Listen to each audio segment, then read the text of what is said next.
Saya pernah cerita dulu kan tentang adanya seorang tukang cukur dengan customernya kan. Seorang tukang cukur di barbershop itu dengan customer. Si customer ini yang mau dicukur datang dia ke tukang cukur. Biasa dia dirapihkan, kemudian setelah itu disiap-siap dicukur, tukang cukurnya ngajak ngobrol. Kata tukang cukurnya ke customernya, "Mas, ya kenapa? Kalau menurut Mas Tuhan itu ada nggak sih?"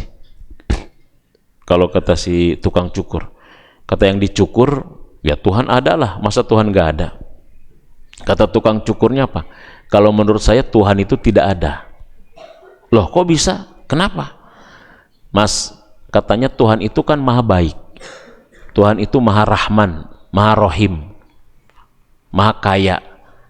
Nah kalau Tuhan itu baik, rohman, rohim, maha kaya, dan dia ada, nggak mungkin ada orang yang miskin, nggak mungkin ada orang yang terzolimi, nggak mungkin ada orang yang susah, nggak mungkin ada orang yang bodoh.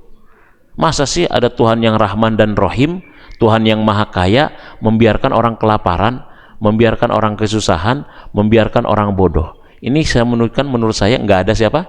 Nggak ada Tuhan. Karena kalau Tuhan ada, pasti tidak ada orang miskin, nggak ada orang bodoh, nggak ada orang yang susah." Itu yang dicukurnya diam aja. Dia mau ngebantah, takut karena dia pegang gunting sama pisau masalahnya gitu ya. Gua tunduk aja deh, patuh aja deh kalau kayak begini mah gitu. Selesai dia dicukur, beres, bayar berapa bang? 50.000. Pas dia keluar dari tempat cukur itu, barbershop itu, dia ngelihat ada seorang gelandangan, rambutnya gimbal, kumisnya baplang, berantakan. Dia masuk lagi ke situ. Pas dia masuk lagi ke situ, masuk, "Bang, ya kenapa? Kalau menurut saya kayaknya di dunia ini nggak ada tukang cukur deh." "Loh, kenapa kok bisa begitu? Aku kan tadi tukang cukur." "Enggak, kayaknya nggak ada tukang cukur." "Coba sini mas, keluar." "Ini bang, keluar bang." Tuh keluar, tuh lihat itu. Tuh orang rambutnya gimbal, kumisnya baplang, berantakan kayak gini. Kalau ada tukang cukur kayaknya nggak mungkin tuh rambut sampai berantakan kayak begini kan itu. Ini kayaknya karena nggak ada tukang cukur kayaknya itu. Kata dia, itu bukan karena tidak ada tukang cukur. Itu karena dia tidak mau datang kepada tukang cukur. Nah, kata si customer, "Cocok mas." "Cocok apanya?" "Sama. Kalau ada orang yang miskin, kelaparan, susah, bodoh, bukan tidak ada Tuhan. Itu karena dia tidak mau datang kepada Tuhan dan tidak mau ngikutin aturan Tuhan, aturan Allah." Makanya kita itu tidak bisa menyalahkan Allah sebetulnya ketika kita susah.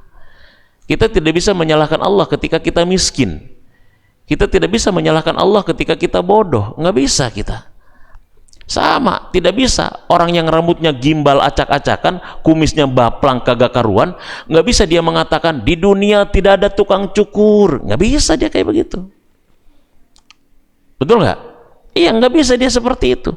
Bukan di dunia tidak ada tukang cukur, kenapa dia tidak pernah mau datang kepada tukang cukur? Sebetulnya hidup itu begitu, sesimpel itu sebetulnya hidup kita itu. Hidup kita itu sebetulnya sesimpel itu.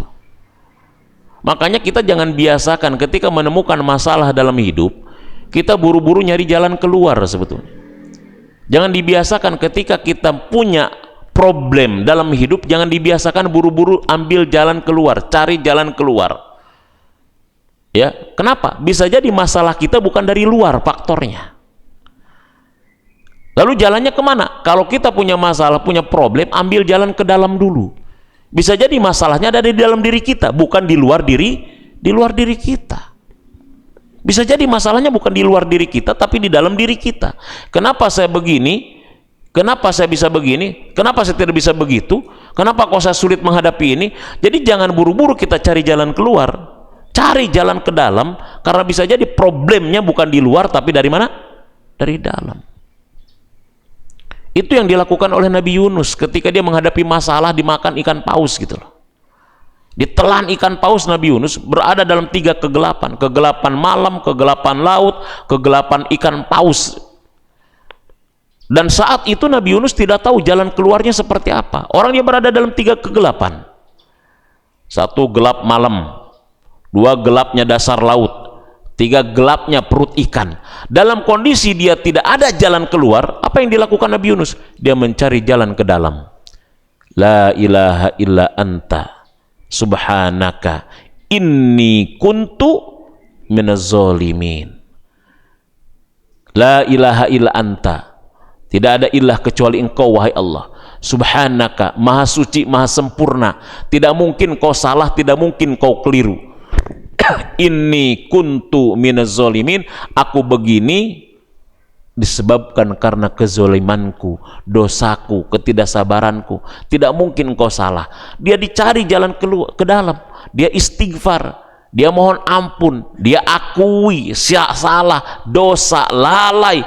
Inni kuntu minaz zalimin. Setelah dia akui tentang kesalahannya, setelah dia akui tentang dosanya, setelah dia akui tentang kekeliruannya, dan dia senantiasa menegaskan bahwa subhanaka, sempurna Allah, baik Allah, perkasa Allah, pada saat itulah Allah sendiri yang memberikan jalan keluar.